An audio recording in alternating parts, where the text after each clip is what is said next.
हमारे देश में साधु संत लगातार गौ संरक्षण के लिए प्रयासरत हैं। क्यों? उनका कोई निहित स्वार्थ है क्या? उन्होंने बलिदान दे दिया, गोलियां खाई, लाठी खाई गौ संरक्षण के लिए, गाय के लिए, गाय को मां घोषित करने के लिए। गाय माता थी, है और सदा रहेंगी, इसमें कोई संशय नहीं है। कोई घोषित कर दे, कोई घोषित न कर दे, इससे कोई फर्क नहीं पड़ने वाला। कोई ये घोषित करेगा क्या कि हमारी मां कौन है?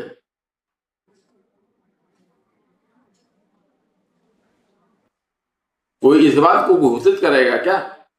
कोई घोषित कर दे, बहुत अच्छी बात है, न कर दे, हमें क्या फर्क पड़ने वाला है? गाय मां थी, मां है, मां रहेगी।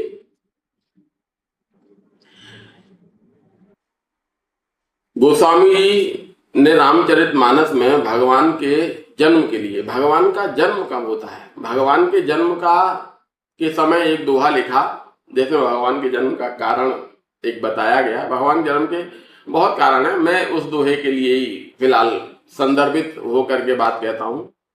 दोहा है कि विप्र धेनु सुर संत हित लीन मनुज अवतार। इसमें विप्र, धेनु, सुर और संत, इन चार के विषय में कहा गया है। ये चारों जो है हमारे चार पदार्थ की प्राप्ति, चार पदार्थ कहे जाते हैं कि व्यक्ति के जीवन में चार पदार्थ की प्राप्ति एक उद्देश्य होता है, जिसमें पहला पदार्थ धर्म, अर्थ, काम और मोक्ष। जहां विप्र धर्म का प्रतिनिधित्व करते हैं इस दोहे के माध्यम से, धेनु अर्थ का प्रतिनिधित्व करती हैं, सुर काम का प्रतिनिधित्व करते हैं, देवता, सुर अर्थात देवता काम का प्रतिनिधित्व करते हैं, विप्र धेनु सुर, और संत मोक्ष का प्रतिनिधित्व करते हैं। तो यहां पर गाय अर्थ का प्रतिनिधित्व करती है। गाय के आपने देखिए, अर्थ एक बड़ा व्यापक शब्द है। इसका जैसे इसका नाम है ना अर्थ, ऐसे जीवन के प्रत्येक पल में सभी बिना अर्थ के कुछ भी चीज संभव नहीं है। आपकी क्रिया का अर्थ, आपके विचार का अर्थ, आपके कर्म का अर्थ, सोच का अर्थ, ठीक है ना। प्रत्येक वस्तु अर्थ पर निर्धारित होती है। अर्थ का बहुत व्यापक अर्थ है। यहाँ पर अर्थ जो है द्रव्य के माध्यम से लिया जाएगा। अर्थ द्रव्य, कैसा द्रव्य? जो गाय के माध्यम से संचालित है, अर्थात सतोगुण के माध्यम से संचालित है। जब गाय की उपयोगिता आपके जीवन में आएगी तो गाय के माध्यम से सतोगुण का प्रभाव आपके जीवन में बढ़ना स्वतः शुरू होगा। आप गाय के दूध का इस्तेमाल करेंगे, गाय के गोबर जो सहज भाव से आपके खेतों में ही जाएगा, तो कृषि में जो है सतोगुण का प्रभाव बढ़ेगा। सतोगुण का प्रभाव जब आपके भोजन में और इत्यादि में जब सतोगुण का प्रभाव बढ़ेगा तो 100% वह आपके मन, मस्तिष्क, विचार सभी को प्रभावित करेगा। आप व्यसनों से दूर होना प्रारंभ होंगे। यदि आपके जीवन में सतोगुण का प्रभाव बढ़ेगा तो स्वाभाविक रूप से आप व्यसन से दूर हो जाएंगे। व्यसन से दूर हो जाएंगे तो जो अर्थ का वास्तविक अपव्यय है, जिसको हम अर्थ की 3 गति होती है, यहां हम धन की 3 गतियां कही गई हैं। पहली गति दान, दूसरी गति भोग और तीसरी गति नाश।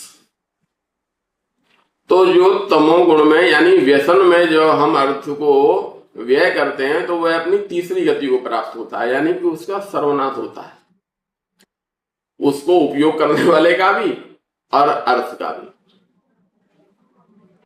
परंतु जब हम उसको भोग के माध्यम से, सतोगुण के माध्यम से जब अपने जीवन में की उपयोगिता में लेकर के आएंगे, व्यसन इत्यादि में खर्च नहीं होगा। व्यसन के ना होने पर आपका शरीर भी स्वस्थ रहेगा, मन मस्तिष्क भी स्वस्थ रहेंगे। मन मस्तिष्क के स्वस्थ रहने पर 100% कोर्ट कचहरी इत्यादि लड़ाई झगड़ों में आपको फायदा मिलेगा।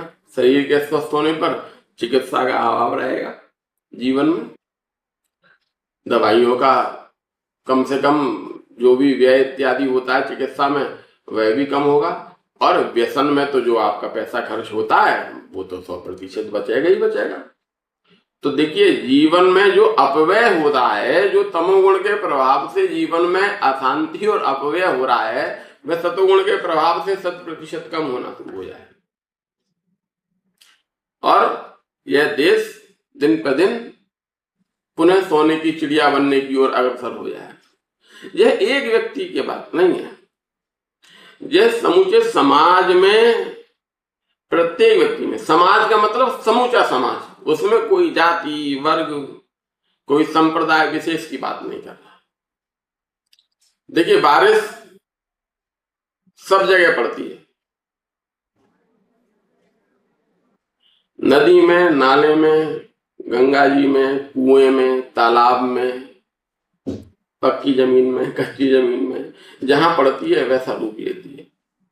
ठीक है, तो सब जगह ये बात कही जा रही है, लोग अपनी अपनी उपयोगिता और क्षमता के अनुसार इसको जो है स्वीकार करते हैं। धीरे धीरे ही परिवर्तन होता है, एक साथ कुछ भी चीज परिवर्तित नहीं होती। धीरे धीरे जब हम इस ओर अग्रसित होंगे तो निश्चित ही जो है गौ संरक्षण भी होगा, और संत केवल जनहित के लिए, पुनः देश को सोने की चिड़िया स्थापित करने के लिए ही बलिदान देते हैं। संत का अपना कोई स्वार्थ नहीं होता। उमा संत की यही बढ़ाई, मंद करत जो करई भलाई। जो उनका बुरा भी करते हैं, संत तो उनका भी भला करते हैं।